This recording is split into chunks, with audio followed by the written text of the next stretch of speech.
Hello students, मैं आयुष और आपके लिए 8वीं चैप्टर का अंतिम वीडियो लेकर आया हूं। और जो भी वीडियोस प्रीवियस आप नहीं देखे हैं, जाइए, लिंक डिस्क्रिप्शन बॉक्स में दिया हुआ है, आप चेक कीजिए और बाकी वीडियोस को देखिए, समझिए, फिर आगे बढ़ते रहिए मेरे साथ। ठीक है, तो इसमें देखिए जो मैं बात कर रहा था जल मार्ग का, तो जल मार्ग में आपको मैं समुद्री जल मार्ग को डिटेल से बढ़ाया था पहली वीडियो में। तो अगर आप समुद्री जल मार्ग पढ़े होंगे तो उसमें मैं बताया था प्रशांत महासागर में कैसे व्यापार हो रहा है, अटलांटिक में कैसे हो रहा है, भूमध्य सागर से होते हुए हिंद महासागर में कैसे हो रहा है। फिर मैंने अटलांटिक को भी दो पार्ट में बांटा था, नॉर्थ अटलांटिक और साउदर्न अटलांटिक। ठीक है, तो ट्रेड का महत्व बताया कि क्यों महत्व है और कहाँ पे ज़्यादा ट्रेड हो रहा है, ये सारी बातें। ठीक है, तो अभी जो इसका बी पार्ट बचा हुआ है वो है आपका आंतरिक जलमार्ग। ठीक, तो आंतरिक जलमार्ग जनरली किसके थ्रू होता है? नदी से, नहर से और झील से। ठीक, रिवर, लेक वगैरह जो होता है उनसे। यहाँ भी क्या होता है, वही चीज, वस्तुओं का आयात निर्यात कर रहे होते हैं। और कैसी वस्तुओं? भारी वस्तुओं का आयात निर्यात होता है। ठीक है, अब देखिए किसकी सहायता से? बोट की सहायता से और स्टीमर की सहायता से। जो समुद्र में हो रहा था व्यापार वो एक्चुअली बड़े बड़े शिप की सहायता से होता था। आप यहाँ पे बड़ी बड़ी शिप तो चला नहीं सकते। साथ साथ इसके लिए भारी वस्तु क्या होता है? सीमेंट हो सकता है, कोयला हो सकता है, इमारती लकड़ी हो सकता है, और या अयस्क हो सकता है। एक और चीज आप जोड़ सकते हो इसमें, खनिज। ठीक है, मिनरल्स। देखिए एंशिएंट काल से आपको पता होगा एक महत्वपूर्ण साधन रहा है हमेशा से। ठीक है, जल मार्ग ये सस्ता भी होता है, पर्यावरण के अनुकूल होता है, क्योंकि इसमें प्रदूषण क्या होता है? कम होता है, बहुत कम पॉल्यूशन होता है, तो इस वजह से ये अच्छा होता है। चौड़ी और गहरी नदी होना चाहिए, ये एक शर्त रखा हुआ है, क्योंकि अगर बहुत ज़्यादा पतली नदी होगी तो फिर दिक्कत होता है चलाने में, स्टीमर वगैरह। ठीक है, तो इसीलिए दो शर्त है कि एक चौड़ी नदी होनी चाहिए या गहरी, या दोनों होना चाहिए। ज़्यादा अच्छा है कि दोनों हो। विश्व के महत्वपूर्ण वाणिज्यिक मार्ग कौन कौन है, इनको हमें डिटेल से थोड़ा पढ़ना होगा। तो पहला क्या बोल रहा हूँ? राइन जल मार्ग, दूसरा वोल्गा जल मार्ग, तीसरा डेन्यूब जल मार्ग, चौथा मिसिसिपी जल मार्ग। और ये क्या है? इंपॉर्टेंट है, तो आपको इसको थोड़ा समझने की जरूरत है। अब एक और बात इसी में आएगा, वृहत झील, ग्रेट लेक्स और सेंट लॉरेंस समुद्री मार्ग। आपको पहले मैं पढ़ा चुका हूँ, ग्रेट लेक्स में जनरली 5 लेक आते हैं। उस 5 लेक को देखिएगा अगर लोकेशन उसका, तो वो कनाडा और अमेरिका के बॉर्डर पे आता है। ठीक है, उसका नाम मैं बताऊंगा थोड़ी देर के बाद वहीं पे। अभी यहाँ पे देखिए क्या है, राइन जल मार्ग, जो ये पहला है उसका मैं डिटेल से थोड़ा बताता हूँ। राइन जल मार्ग कहाँ है? ये जर्मनी और नीदरलैंड से प्रवाहित होती है। ठीक है, तो नीदरलैंड्स में इसका रोटरडर्म एक जगह है, रोटरडर्म से स्विट्जरलैंड की ओर चली जाती है। साथ साथ ये 700 किलोमीटर लंबी यातायात करते हैं। इसका मतलब ये ठीक ठाक लंबी नदी है। सहायक नदी इसका कौन है? रूर। रूर नदी क्या है? एक जर्मनी में रूर क्षेत्र है। आपको जब मैं अयस्क वाला चैप्टर पढ़ा रहा था तो उसमें बताया था कि लोहे का जो स्टील की कंपनी है बहुत ज़्यादा है रूर क्षेत्र जर्मनी में। थोड़ा सा आप रिमाइंड कीजिएगा जाके। उसके बाद देखिए पोर्ट, मतलब बंदरगाह, इसके ऊपर एक बंदरगाह है, उसका नाम है डसलडोर्फ बंदरगाह। ठीक, नेक्स्ट अगर देखेंगे तो ये जर्मनी होते फ्रांस, बेल्जियम, स्विट्जरलैंड, नीदरलैंड से प्रवाहित होती है। तो मतलब इस क्षेत्र में क्या होगा? राइन जलमार्ग की सहायता से व्यापार ज्यादा होगा। ठीक है, सारा जलमार्ग क्यों बनाया गया? व्यापार के लिए, आर्थिक महत्व के लिए, साथ साथ राजनीतिक महत्व के लिए, चाहे फिर वो जलमार्ग कोई भी क्यों ना हो। दूसरी देखिए वोल्गा। वोल्गा एक्चुअली एक रिवर है, कहाँ पे? रसिया में है। जब मैं वर्ल्ड में बताऊंगा तब मैं आपको सारी नदी बताऊंगा कि कहाँ कौन कौन है। तो फिलहाल रूस में है ये 11,200 किलोमीटर यहाँ पे नौकायान होता है। कैस्पियन सी में ये मिल जाता है। अब देखिए कैस्पियन सी कहाँ है, सारे मैं आपको एक बार बताऊंगा आज ही लास्ट वीडियो में, लास्ट टाइम में। अब देखिए वोल्गा से मॉस्को नहर को जोड़ती है कौन? ये जो वोल्गा मॉस्को नहर है ये मॉस्को से जोड़ती है, रशिया की राजधानी है मॉस्को। वोल्गा डोन नहर ये किससे जोड़ती है? काला सागर से। तो ब्लैक सी कहाँ पे है? कैस्पियन सी कहाँ पे है? उसके बाद आपका जो अभी नदियों का नाम बता रहा हूँ कहाँ पे, मैं आपको दिखाऊंगा। तीसरी बात अगर हम करें तो वो होगा आपका डेन्यूब नदी। ठीक है, तो डेन्यूब नदी है, इसका मतलब डेन्यूब में भी जल मार्ग होगा, तो उसी की मैं बात करूंगा, डेन्यूब जल मार्ग। अब ये कहाँ पे है भाई? जर्मनी। जर्मनी में एक्चुअली एक ब्लैक फॉरेस्ट है, वहां से निकलती है और पूर्वी यूरोप में क्या करती है? प्रवाहित होती है। ठीक है, पूरे पूर्वी यूरोप को ये घूमती है। अब देखिए यहाँ पे किस चीज को बढ़ावा देंगे? ऑब्वियस बात है निर्यात को, लेकिन निर्यात में किस चीज को? हो सकता है गेहूं, मक्का, मशीनरी और इमारती लकड़ियां। ठीक है, तो इमारती जनरली देखिएगा कि बहुत ज्यादा वुड्स की डिमांड होती है उन क्षेत्रों में, फर्नीचर वगैरह के लिए। मिसिसिपी ये अमेरिका में है, तो मिसिसिपी जलमार्ग में अमेरिका से गल्फ ऑफ मेक्सिको, आप देखेंगे मेक्सिको की खाड़ी की तरफ, मैं जो जो लोकेशन बोल रहा हूँ दिखाऊंगा अभी। यहाँ पे भी क्या होता है? व्यापार बहुत ज्यादा होता है। नेक्स्ट जो चीज है वृहत झील, ग्रेट लेक्स और सेंट लॉरेंस समुद्री मार्ग। इसको आपको समझना होगा, ये भी थोड़ा सा क्या है इंपॉर्टेंट है। कई बार आपसे ग्रेट लेक्स पूछा गया है, बहुत बड़े बड़े एग्जाम में पूछा गया है, यूपीएससी भी पूछ चुका है, बीपीएससी भी पूछ चुका है, अदर स्टेट में भी देखिएगा आया है, 12th लेवल पे भी आता है, तो इस पर थोड़ा गौर फरमाइएगा, ठीक। ये नॉर्थ अमेरिका में आंतरिक जलमार्ग की सुविधा को बढ़ाता है, बिल्कुल सही बात है, और बहुत मतलब अच्छे तरीके से ये विस्तृत है। इसी पर सेंट लॉरेंस नदी मार्ग भी बना हुआ है, ठीक है। मुख्य जो इसका बंदरगाह है, पोर्ट है, वो है एक डुलुथ पोर्ट और दूसरा है बुफालो पोर्ट। ग्रेट लेक्स में कौन कौन सा आएगा, एक देखिए आपका ह्यूरॉन आएगा, ओंटारियो आएगा, मिचिगन आएगा, ईरी आएगा और लास्ट सुपीरियर आएगा। तो आपको सुबह भी बता रहा था, आपको एक छोटा सा बात बताता हूँ, देखिए कितना आसान है याद रखना। ह्यूरॉन, ओंटारियो, मिचिगन, ईरी और सुपीरियर हो गया, तो होम्स से याद रखिएगा, आपको याद रहेगा। कहाँ पे लोकेशन वो अभी बताऊंगा आपको। अब देखिए एयरवेज, तो एयरवेज जाने से पहले मैं जो जो बात बोला हूँ आपको एक बार मैप में लेके आता हूँ, दिखाता हूँ। सबसे पहले अभी मैं बात कर रहा था लेक के लिए, तो लेक कौन कौन होगा, देखिए यहीं पे है सारा, और जो मैं अभी बता रहा हूँ आपका होम्स बिल्कुल अरेंज किया हुआ है। तो कभी भी एग्जाम में आता है अरेंज करने के लिए, आप होम से याद रखिए, आप सीधा टिक कीजिए, राइट हो जाएगा आपका, ठीक। तो ये जो क्षेत्र है यहाँ पे है सारे के सारे सिचुएटेड, जो अमेरिका और कनाडा के बीच में है। दूसरी बात मैंने शब्द यूज किया था रिवर का, ठीक है, वोल्गा और राइन नदी। तो देखिए जर्मनी का क्षेत्र ये है इधर, तो जर्मनी के क्षेत्र से ऐसे बहती है, और जो आप अभी देख रहे थे वोल्गा नदी, तो इसमें देखिए यूराल पर्वत है, यूराल पर्वत के जस्ट बगल से बहती है वोल्गा नदी, ठीक। और यहाँ पे देखिएगा कैस्पियन सागर, तो ये क्षेत्र होगा कैस्पियन का, आपको शायद दिख रहा होगा, मैं इसकी बात कर रहा हूँ, ये ब्लैक सी है और ये हो जाएगा आपका कैस्पियन सी, ये पूरा समझ पा रहे हैं। तो ये कैस्पियन सी की बात किया, ब्लैक सी की बात किया। अब देखिए कई बार एग्जाम का हिस्सा बनता है कि ब्लैक सी को कौन कौन सा देश टच करता है और कैस्पियन सी को कौन कौन सा देश टच करता है, बाकायदा मैं बताऊंगा एक एक करके, ठीक है। अभी यहाँ का पार्ट वो नहीं है, तो मैं आपको यहाँ पे नहीं अभी बता रहा हूँ, बाकी बाद में आएगा तो हम यूज करेंगे। तो आप समझ पाए सारा आंतरिक जलमार्ग कैसे कैसे डिस्ट्रीब्यूटेड है। अब देखिए एयरवेज, वायु परिवहन कह सकते हो इसको। ये देखिएगा आप क्या होगा, ये फास्टेस्ट होता है। कभी भी आप किसी भी जगह जाने के लिए अगर तीव्रतम साधन का इस्तेमाल करना चाहेंगे तो वो कोई और नहीं होगा बल्कि एयरवेज ही होगा। अभी देखिए इसको मेंटेनेंस कॉस्ट बहुत ज़्यादा लगता है, समझ पा रहे हैं, साथ साथ यहाँ पे मैनेजमेंट बहुत ज़्यादा है, इस वजह से इसका कॉस्ट बहुत ज़्यादा होगा, मतलब ये चीज़ आपके लिए महंगा साबित होगा, ठीक है। दूसरी बात होता है कि सामरिक सुरक्षा के लिए बहुत इंपॉर्टेंट है। आप देखेंगे भारत ने सर्जिकल स्ट्राइक किया, दोनों बार क्या हुआ, एयर फोर्स हमारा काम कर रहा था, क्योंकि सर्जिकल स्ट्राइक करने के लिए एयरलाइंस की आवश्यकता थी, ठीक है। उसके बाद वर्तमान में विश्व में कहीं भी 35 घंटे में आप जा सकते हो, ओनली 35 आवर में एक दुनिया से, मतलब अपनी विश्व में अगर देखेंगे एक क्षेत्र से दूसरे क्षेत्र आप किसी भी एरिया में मात्र 35 घंटे में जा सकते हैं। हालांकि जैसे मैं उसमें बता रहा था कि ट्रेनें भी बहुत ज़्यादा फास्ट है, इस मामले में बहुत ज़्यादा महारत हासिल है जापान को और चाइना को। तो यहाँ पे भी देखिएगा कि बहुत ज़्यादा एयरलाइंस भी बहुत ज़्यादा सुपरसोनिक स्पीड से चलती है। उनमें से एक कौन है, लंदन और न्यूयॉर्क के बीच चलने वाली सुपरसोनिक एयरलाइंस, समझ रहे हैं। और मैं आपको बताऊं मात्र 3.5 घंटा में एक दूसरे जगह पहुंच जाते हैं, ठीक। उसके बाद अंतर महाद्वीपीय वायु मार्ग, ये देखिए यूएसए में है, यूरोप में भी, एशिया में भी सघन जाल है। सघन जाल का मतलब बहुत ज़्यादा डेंस बना हुआ है। साथ साथ देखेंगे तो विश्व का 60% अकेले यूएसए में आंतरिक महाद्वीपीय वायु मार्ग है। इसका मतलब ठीक ठाक मात्रा में यूएसए में डेवलपमेंट है। ठीक ठाक क्या कहूँ, एक्चुअली बहुत ज़्यादा है।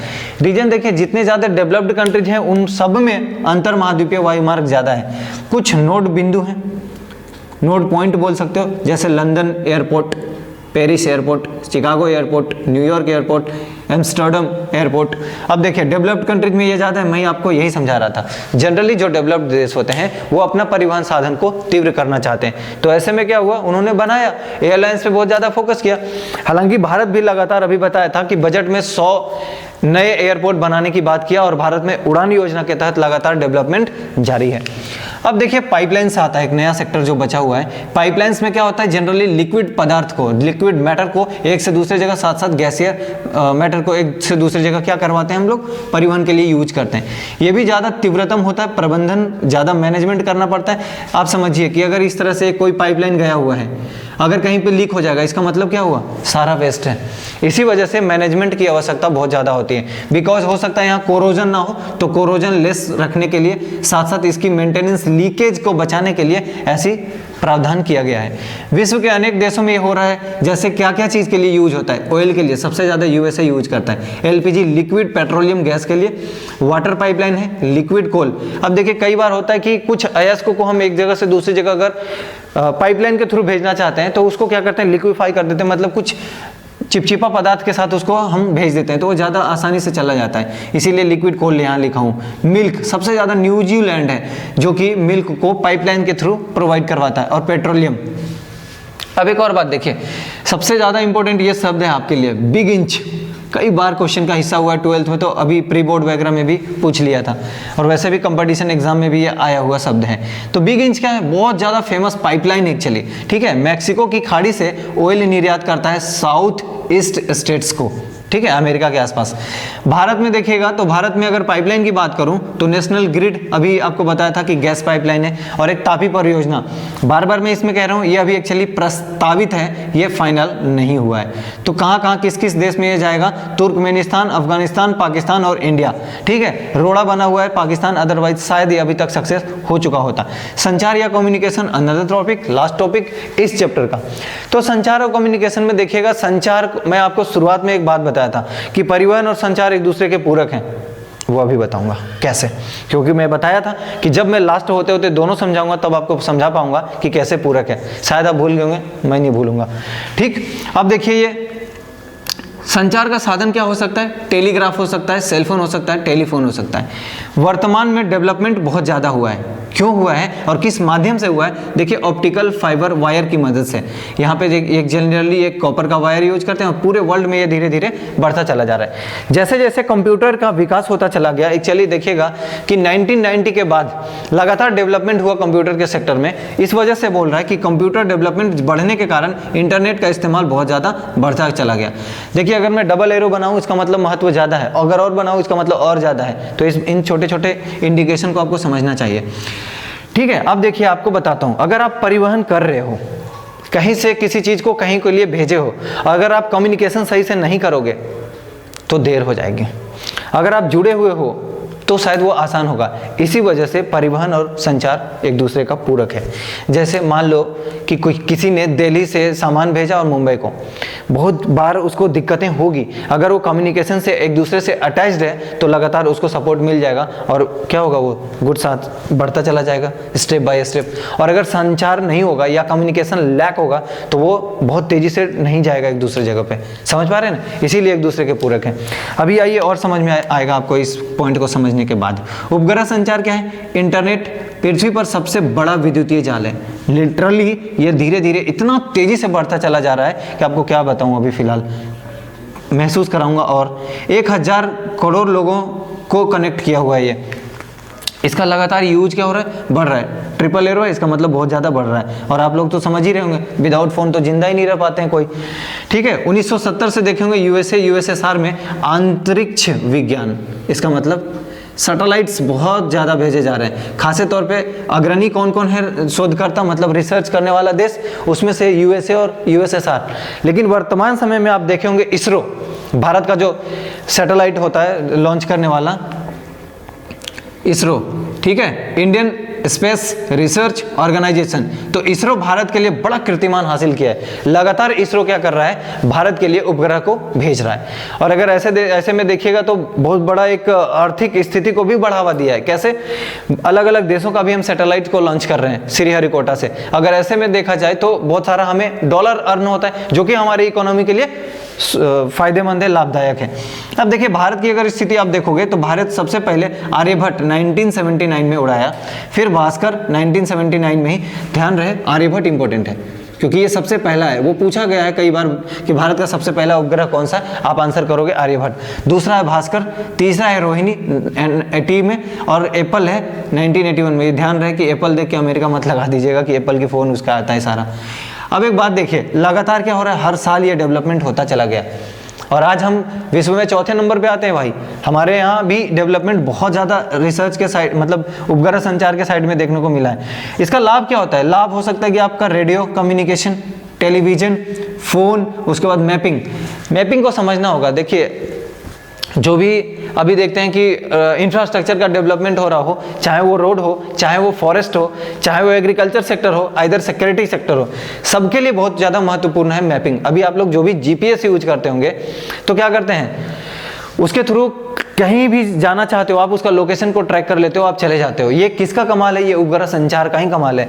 तो एक्चुअली हो क्या रहा है, रोड के लिए, फॉरेस्ट के लिए, एग्रीकल्चर सेक्टर के लिए और सिक्योरिटी के लिए। एग्रीकल्चर में देखिएगा कहाँ बाढ़ आया है, कहाँ पे सूखा पड़ गया है, कहाँ किस क्षेत्र में आपदा की स्थिति है, हम क्या करते हैं सैटेलाइट से उसको जान लेते हैं। और अभी लगातार देखते हैं सिक्योरिटी पर्पज से हम पाकिस्तान में अगर एयर स्ट्राइक कर पा रहे हैं, और भी कई देश कई जगह एयर स्ट्राइक कर पाते हैं, तो वो इस चीज़ का इस्तेमाल करता है। ठीक है, भारत भी देखिएगा लगातार अपना ग्लोबल पोजिशनिंग सिस्टम बनाने के लिए गगनयान और चंद्रयान वगैरह भी सैटेलाइट हमारे यहाँ से गया है, तो वो भी हमारी सिक्योरिटी को क्या करेगा, मजबूत करेगा। अब एक और बात बताऊं आपको, तो लास्ट टॉपिक है इस चैप्टर का, वो है साइबर स्पेस इंटरनेट। देखिए साइबर स्पेस इंटरनेट की सहायता से क्या हो रहा है, आप ईमेल करना आसान हो जाएगा आपका, साथ साथ ई शिक्षा, जो अभी देखे होंगे भारत लगातार ई शिक्षा पे बल दे रहा है। तो ई शिक्षा मतलब इंटरनेट से के माध्यम से शिक्षा, जैसा कि आप लोग भी प्राप्त कर रहे हो फिलहाल। ठीक है, उसके बाद ई प्रशासन, उसके बाद ई वाणिज्य मतलब ट्रेड। अब देखिए अगर ऐसा हो रहा है तो ये एक्चुअली किसके द्वारा, विद्युत द्वारा कंप्यूटराइज्ड होता है ये। साथ साथ www, अब लोग सब लोग जानते होंगे, वर्ल्ड वाइड और वेब, इसका फुल फॉर्म होता है। कई बार एग्जाम का हिस्सा हुआ है कि www का फुल फॉर्म क्या होता है। ठीक, हर जगह यह है, चाहे वो ऑफिस हो आपका, या आपका फ्लाइट हो, या आपका हाउस हो, या आप कहीं भी ट्रांसपोर्टेशन कर रहे हो, सब जगह यूज हो रहा है। भारत में अभी देखे होंगे लगातार जो टाइगर की गणना हो रही है वो भी सैटेलाइट आधारित है। समझ पा रहे हैं ना, तो ये बहुत ज़्यादा सैटेलाइट हम लोग को मदद कर रहा है, और इसीलिए सैटेलाइट का कम्युनिकेशन से काफ़ी गहरा नाता है। अब एक और बात समझिए, अगर इस साइबर स्पेस इंटरनेट हम यूज कर रहे हैं तो वहाँ पे बोला जाता है पोल्यूशन कम होगा, वन विनाश कम होगा, क्योंकि आप मोनेटाइज कर लोगे, देख लोगे उसके मॉनिटरिंग कर लोगे। अगली बात क्या है, नगरीय नियोजन, जो नगर होता है उसकी आप प्लानिंग कर सकते हो, साथ साथ सैन्य सुरक्षा को बढ़ावा दे सकते हो।